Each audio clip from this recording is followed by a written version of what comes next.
Kecil. Ya, Assalamualaikum warahmatullahi wabarakatuh. Kami dari kelompok 3 yang mempresentasikan bagaimana kelompok organisasi kami, yaitu Matlaul Anwar. Langsung saja yang anggota kelompok kami. Lanjut di latar belakang akan dijelaskan oleh Armisari. Silakan. Baik, di latar belakang di sini seperti yang kita ketahui bahwa Kota Medan itu merupakan salah satu kota terbesar di Indonesia yang banyak menampilkan keberagaman budaya yang mencolok dan menjadi contoh nyata dari harmoni multikultural.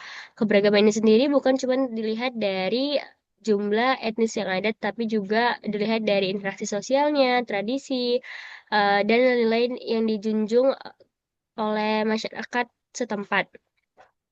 Toleransi sosial merupakan salah satu pilar utama yang mendukung harmoni multikultural yang ada di Medan. Masyarakatnya menunjukkan tingkat toleransi yang tinggi terhadap perbedaan agama dan budaya yang ada. Terus pendidikan juga merupakan salah satu wadah bagi anak-anak bagi anak-anak yang diajarkan oleh orang tua mereka ataupun di sekolah untuk menghargai keberagaman yang ada. Dalam konteks Malatul Anwar, Matlaul Anwar sendiri hadir sebagai salah satu organisasi yang berkomitmen untuk mempromosikan nilai-nilai toleransi dan kerukunan yang ada di masyarakat. Matlaul Anwar sendiri didirikan pada tanggal 10 Juli 1916 di Menes, Banten sebagai respon terhadap kondisi masyarakat Banten yang memprihatinkan di kala penjajahan Belanda. Organisasi ini sendiri bertujuan untuk mengangkat derajat umat Islam melalui pendidikan dan dakwah serta menjadikan ajaran Islam sendiri menjadi landasan kehidupan bagi masyarakat setempat. Sejak didirikannya Matlaul Anwar ini telah berkembang menjadi salah satu organisasi tertua nomor 3 setelah Nahdlatul setelah NU dan juga setelah Muhammadiyah. Di Medan sendiri, Nahdlatul Anwar itu menunjukkan adaptasi yang baik terhadap kondisi sosial budaya yang beragam, berinteraksi dengan masyarakat multi etnis, serta menjalin hubungan dengan organisasi Islam lainnya. Komitmen organisasi ini sendiri menyebarluaskan nilai-nilai Islam dan pendidikan yang berkualitas, yang menjadikannya sebagai alternatif pendidikan Islam yang penting bagi masyarakat Muslim di Medan.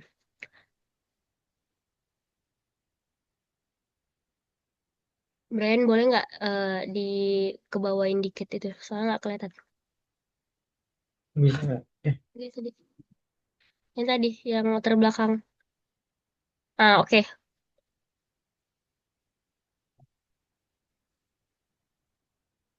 Udah kelihatan?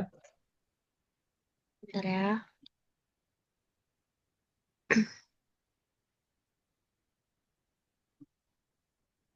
Keberadaan Matlaul Anwar sendiri menjadi wadah dalam dalam lembaga pendidikan yang berafiliasi untuk memperkuat eksistensi di wilayah Medan sendiri. Menurut Pak Indra selaku ketua maaf, menurut Pak Indra selaku Sekretaris Malatul Anwar Provinsi Sumatera Utara sendiri, Pak Indra menjelaskan bahwa Malatul Anwar memiliki badan otonom atau BANOM seperti Majelis Pendidikan, Brigade Pemuda, dan Badan Penyelenggara Ekonomi Keumatan, serta MUSMA yang berdiri yang berjumlah sekitar 100 orang anggota yang ada di Medan dan kurang lebih 2.000 orang yang dilihat dari Provinsi Sumut sendiri. Terus menurut Pak Islahuddin selaku Sekretaris Matlatul Anwar Kota Medan, ia memaparkan bahwa struktur organisasi tersebut mencakup Malatul Anwar Induk, Muslimat Malatul Anwar atau Musma untuk pengajian para ibu-ibu dan Gema yaitu generasi muda Malatul Anwar sendiri dengan kepengurusan di Medan sendiri mencapai 20-an orang. Next.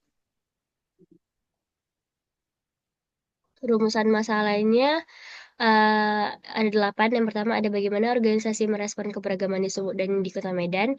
Yang kedua ada sejauh mana keterlibatan organisasi tersebut dalam politik elektoral.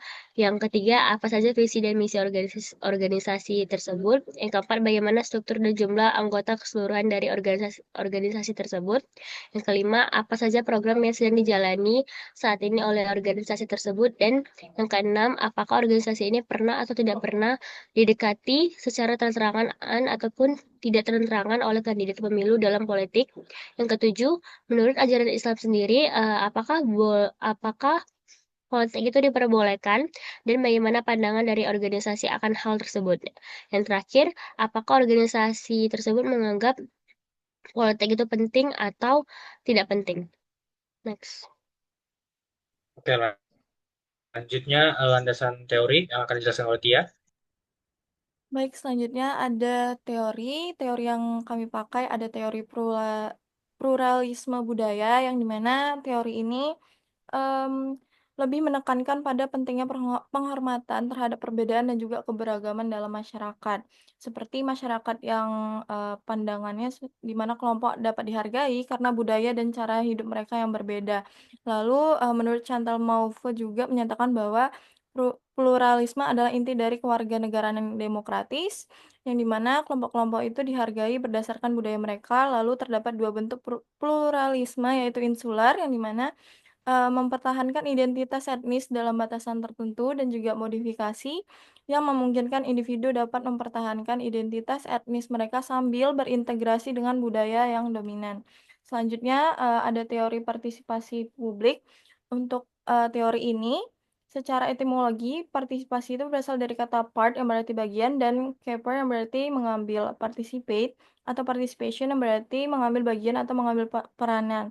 Yang dapat diartikan teori ini sendiri menggambarkan keterlibatan individu dalam proses pengambilan keputusan yang mempengaruhi kehidupan mereka, seperti mereka dilibatkan dan diikutsertakan sebagai proses pembuatan dan pelaksanaan keputusan politik.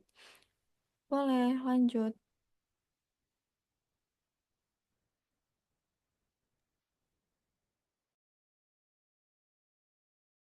Selanjutnya, metode yang akan dijelaskan oleh Farid. Silakan Farid. Adapun metode penelitian yang kami lakukan adalah penelitian kualitatif, yaitu merupakan pendekatan penelitian yang bertujuan untuk memahami fenomena sosial secara mendalam dengan ketekanan konteks dan makna yang terkandung di dalamnya. Nah, dalam praktiknya, penelitian kualitatif memiliki berbagai jenis yang disesuaikan dengan tujuan dan objek kajiannya. Lalu, jenis penelitian yang kami lakukan adalah studi kasus atau case study, yaitu salah satu jenis penelitian kualitatif yang paling umum. Nah, studi kasus berfokus pada analisis mendalam terhadap satu kasus tertentu, seperti individu, kelompok, organisasi, ataupun peristiwa. Nah, penelitian ini bertujuan untuk memahami fenomena secara menyeluruh dalam konteks. Secara keseluruhan, berbagai jenis penelitian kualitatif memberikan alat yang beragam bagi peneliti untuk memahami kompleksitas fenomena sosial secara holistik dan mendalam. Lalu, teknik pengumpulan data dalam penelitian kualitatif merupakan langkah penting yang menentukan kualitas dan kedalaman informasi yang diperoleh. Pendekatan kualitatif pengumpulan data dalam kondisi alami atau natural setting untuk memahami fenomena sosial secara mendalam dan kontekstual. Nah, ada beberapa teknik umum yang digunakan dalam penelitian kualitatif seperti wawancara, observasi, dokumentasi, dan diskusi terfokus atau focus group discussion. Penelitian teknik sangat bergantung pada jenis informasi yang dibutuhkan dan fokus masalah penelitian. Dengan menggunakan teknik yang tepat, peneliti dapat menggali data yang kaya dan bermakna untuk analisis lebih lanjut. Nah, salah satu teknik pengumpulan data yang paling utama dan sering digunakan dalam penelitian kualitatif adalah wawancara. Nah, dari kelompok kami sendiri, kami melakukan wawancara terstruktur. Wawancara terstruktur menggunakan daftar pertanyaan yang telah disiapkan sebelumnya dan bersifat kaku, sehingga peneliti mengikuti urutan pertanyaan secara ketat. Nah, sehingga kami sudah siapkan daftar pertanyaan mengenai multikultural dan keberagaman dalam sudut pandang narasumber dan pertanyaan aspek politik mengenai apakah keterlibatan organisasi Matlaul Anwar Sumut dalam partisipasi politik. Wawancara memungkinkan peneliti berinteraksi langsung dengan subjek penelitian untuk menggali pengalaman, pandangan, dan perasaan mereka secara mendalam. Proses ini memberikan kesempatan bagi peneliti untuk memperoleh informasi yang bersifat subjektif dan kontekstual yang sulit diperoleh melalui metode lain. Kapan, di mana, dan siapa yang kami wawancarai? Kami melakukan wawancara pada hari Selasa, tepatnya pada tanggal 27 bulan Mei tahun 2025. Memulai sesi tanya jawab pada sekitar pukul 17.30, kami melakukan wawancara langsung di rumah narasumber yang berada di Jalan Gagak Hitam atau Ring Road di perumahan Komplek Bumi Sroja Permai, Blok I nomor 29 di Kecamatan Medan Sunggal. Narasumber kami adalah Bapak Dr. Haji Hasnan Syarif Panggabean, MPD, sebagai narasumber yang pertama, yaitu jabatan beliau adalah Ketua PW ataupun Ketua Wilayah Matlaul Anwar di Provinsi Sumatera Utara. Lanjut, Brian.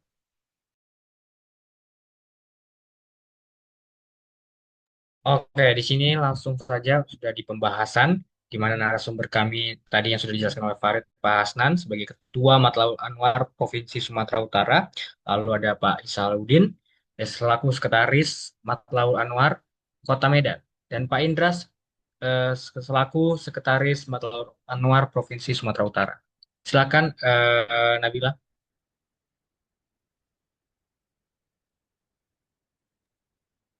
Baik, di sini saya akan menjelaskan bagaimana pandangan Matlaul Anwar terhadap keberagaman yang ada di Sumatera Utara. Menurut pandangan narasumber kami yaitu Bapak Hasnan selaku Ketua Matlaul Anwar Sumatera Utara, beliau mengatakan bahwa keberagaman yang ada di Sumatera Utara ini bukanlah sebuah kelemahan, melainkan menjadi pendorong kita untuk menjadi terbuka dalam melihat kehidupan.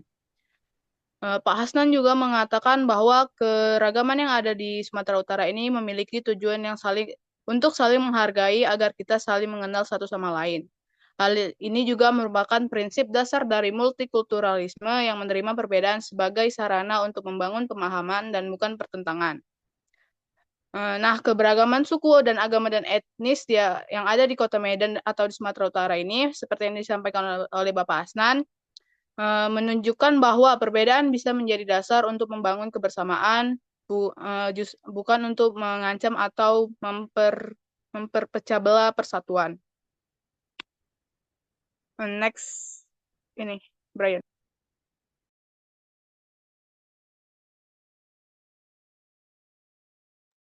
Oke, langsung saja. Selanjutnya adalah keterlibatan Matlaul Anwar dalam politik. Nah, berdasarkan dari wawancara yang kami lakukan dengan berbagai narasumber yang tadi telah disebutkan oleh Brian, secara secara kesimpulan, keterlibatan Matlaul Anwar dalam politik elektoral itu menunjukkan sebuah peran penting dalam mencetak individu berpengaruh di ranah politik nasional. Nah, seperti hasil wawancara bersama Bapak Dr. Haji Asnan, beliau menyampaikan bahwasanya Marwah Anwar memiliki visi untuk memberdayakan masyarakat dan meningkatkan kualitas sumber daya manusia sehingga dapat memberikan manfaat yang nyata bagi bangsa.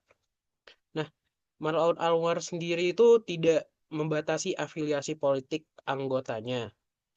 Perlu digarisbawahi bahwasanya eh, posisi dari organisasi ini merupakan netral dan tidak berpihak kepada ataupun tidak berafiliasi kepada partai politik ataupun aktor-aktor politik tertentu. Jadi berdasarkan berbagai hasil wawancara yang kami lakukan, secara garis besar Marlon Anwar ini menempatkan dirinya sebagai organisasi netral yang membebaskan setiap anggotanya untuk terjun ke politik secara mandiri tanpa adanya bantuan yang signifikan ataupun dukungan yang besar ataupun dukungan secara langsung kepada tiap anggotanya. Sehingga seperti narasumber yang kami wawancarai yaitu Bapak Hasnan dan juga Bapak Islahuddin, mereka kedua adalah salah satu contoh kader yang calon legislatif pada pemilu tahun 2024, di mana mereka sama-sama berasal dari organisasi Matlaul Anwar, namun mereka tidak secara besar-besaran ataupun secara gamblang meminta dukungan kepada Matlaun Anwar, sehingga dapat disimpulkan bahwasanya keterlibatan Matlaun Anwar dalam politik elektoral adalah bersikap netral tanpa adanya kekangan ataupun tanpa adanya eh, instruksi untuk anggotanya harus memasuki partai politik ataupun masuk ke ranah politik karena itu merupakan sikap pribadi dari anggotanya apabila anggota tersebut memiliki minat dalam dunia politik di Indonesia. Boleh dilanjut, Brian? Oke, langsung saja. Silakan, Armi. Oke, di sini masuk pembahasan mengenai visi dan misi dari Matlab Anwar sendiri. Kalau visinya itu ada menata umat, merekat bangsa. Sedangkan misinya itu ada 3. Yang pertama ada membangun peradaban dengan pendidikan agama di semua level pendidikan. Yang kedua ada dakwah berkelanjutan dan berkesinambungan melalui peningkatan kualitas madrasah. Dan yang terakhir ada membangun sosial masyarakat dalam komitmen persaudaraan antara umat program. Boleh di next, Brian? Oke, jadi pertanyaan keempat, kami menanyai bagaimana struktur-struktur dan jumlah keseluruhan anggota dalam kepengurusan. Jadi, narasumber kami menjelaskan bahwa ada Banom ya. Banom itu badan otonom seperti Majelis Pendidikan, terus ada Brigade Pemuda, ada juga eh, badan yang menyelenggarakan ekonomi keumatan, terus ada juga namanya Muslimat Mat Lawal Anwar, disingkat Musma. Jadi dia berdiri sendiri. Nah, ketua umumnya sendiri, jumlah anggotanya ada sekitar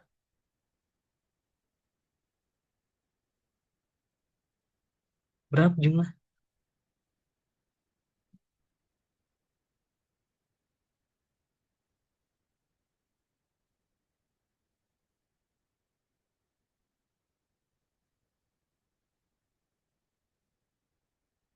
Bentar.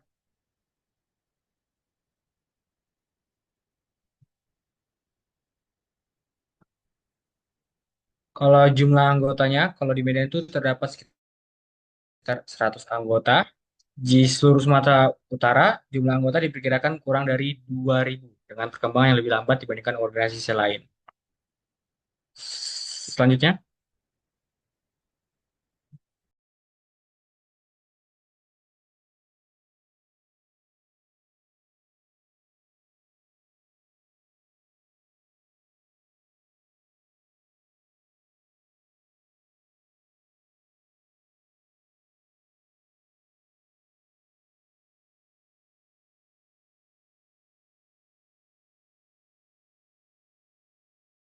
selanjutnya next Nabila.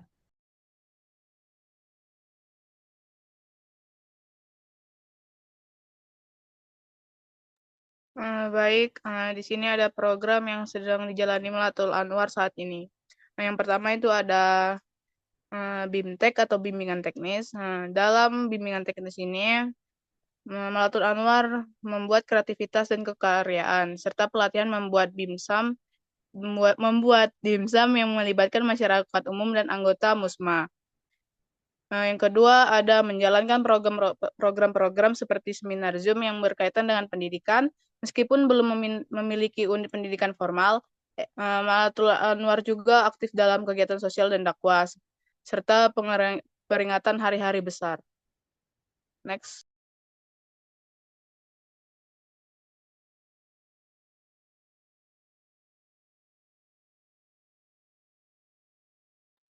Masih Nabila, silakan Nabila.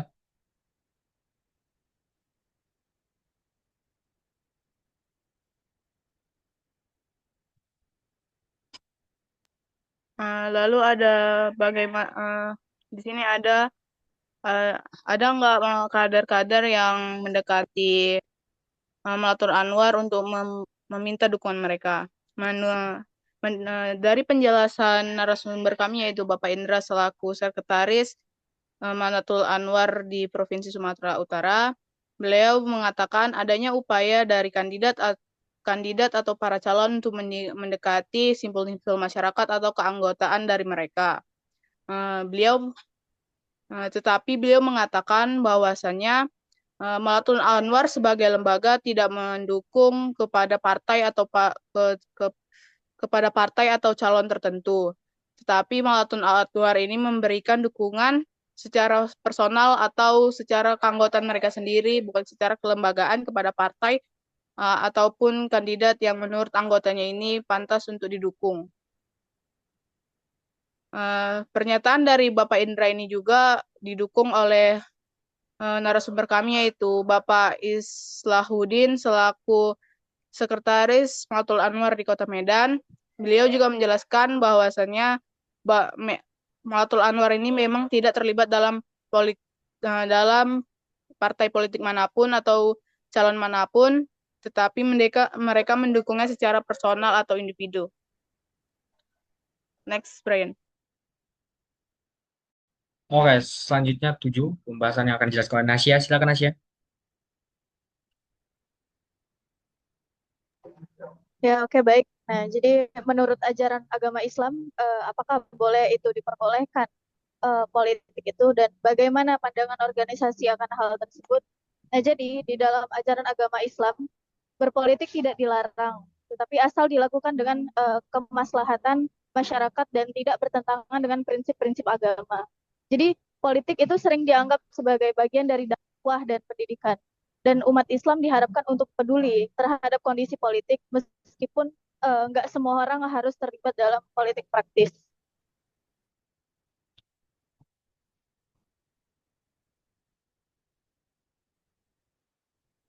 Oke, selanjutnya Tia, silakan Tia. Baik, selanjutnya pembahasan mengenai apakah organisasi dari Matlaul Anwar sendiri menganggap politik itu penting atau sebaliknya. Jadi Matlaul Anwar sendiri, menurut narasumber kami, menganggap politik sebagai bagian penting dari kehidupan berbangsa dan bernegara. Mereka percaya bahwasanya politik itu harus dipahami dan dihadapi oleh umat Islam dan tidak boleh diabaikan. Lalu Matlaul Anwar juga menganggap politik sebagai hal yang penting dan harus dimanfaatkan untuk kemaslahatan masyarakat. Oleh karena itu, Matlaul Anwar menekankan bahwa umat Islam tidak boleh bersikap apatis atau menjauh dari dunia politik. Justru sebaliknya, umat Islam harus memahami dinamika politik dan turut aktif berpartisipasi di dalamnya agar tidak menjadi korban dari kebijakan yang tidak berpihak kepada kepentingan umat. Lalu Matlaul Anwar juga mempunyai salah satu prinsip, yaitu menjadi lihai dalam berpolitik. Nah, hal ini menunjukkan bahwasanya mereka percaya politik itu dapat digunakan untuk membangun masyarakat dan berkolaborasi dengan pemerintah dalam mencapai tujuan bersama, sehingga mereka percaya bahwa keterlibatan dalam politik adalah bagian dari tanggung jawab sosial dan keagamaan untuk memastikan keadilan, kesejahteraan, dan perlindungan hak-hak masyarakat. Boleh next. Oke, selanjutnya kesimpulan yang akan dijelaskan oleh Nasya. Silakan Nasya. Oke, baik. Nah, jadi kesimpulan yang dapat kita tarik adalah Matlaul Anwar ini memainkan peran penting dalam keberagaman budaya dan politik di Kota Medan, Sumatera Utara. Jadi sebagai salah satu organisasi Islam tertua di Indonesia, organisasi ini berkomitmen untuk mempromosikan pendidikan, dakwah, dan kegiatan sosial. Mempromosikan toleransi dan kerukunan di masyarakat multikultural melalui program pendidikan, dakwah, dan kegiatan sosial. Nah, di dalam aspek politik, Matlaul Anwar sendiri mendorong partisipasi aktif anggotanya tanpa tekanan afiliasi politik tertentu, menciptakan ruang bagi partisipasi otonom yang menjaga integritas organisasi. Nah, meskipun menghadapi tantangan modernisasi, Matlaul Anwar terus beradaptasi dan berinovasi. Keberadaannya tidak hanya sebagai lembaga pendidikan dan dakwah, tetapi juga sebagai kekuatan yang memperkuat fondasi demokrasi dan harmoni sosial. Dengan menekankan keberagaman sebagai kekuatan, organisasi ini berkontribusi signifikan dalam membangun masyarakat yang lebih baik dan lebih toleran. Oke, jadi saran kami adalah Matlaul Anwar disarankan untuk terus mengembangkan program pendidikan yang menekankan nilai-nilai multikulturalisme dan toleransi, sehingga generasi muda dapat memahami pentingnya kerukunan antar etnis dan agama. Selain itu, lebih banyak kegiatan dialog antar agama dan antara etnis, jadi perlu diadakan untuk memperkuat hubungan sosial dan berbagi pengalaman. Perlu juga penguatan jejaring dengan organisasi lain, baik di tingkat lokal maupun nasional. Dan juga penting untuk memperluas dampak sosial. Jadi meningkat partisipasi anggota dalam kegiatan sosial dan politik dapat memperkuat posisi organisasi sebagai aktor perubahan sosial ya. Jadi melalui pelatihan-pelatihan tentang keterlibatan dapat terjadi politik yang bertanggung jawabnya. Jadi evaluasi berkala terhadap program yang dijalankan akan membantu dalam mengidentifikasi kekuatan dan kelemahan serta melakukan perbaikan yang diperlukan. Dengan langkah-langkah ini, Matlaul Anwar diharapkan dapat terus berkontribusi dalam menciptakan masyarakat yang lebih harmonis dan toleran, serta berperan aktif dalam pembangunan sosial dan politik Indonesia, di Indonesia. Oke, di sini dokumentasi kami. Pertama ada bersama Pak Hasnan ya, selaku Ketua Matlaul Anwar Provinsi Sumatera Utara. Lalu di sini dokumentasi kedua kami ada bersama dua orang, yaitu bersama Pak Isaluddin dan Pak Indra, selaku Sekretaris Matlaul Anwar Kota Medan dan Sekretaris Matlaul Anwar Provinsi Sumatera Utara. Oke, sekian terima kasih. Itu saja yang bisa kami jelaskan. Selamat siang.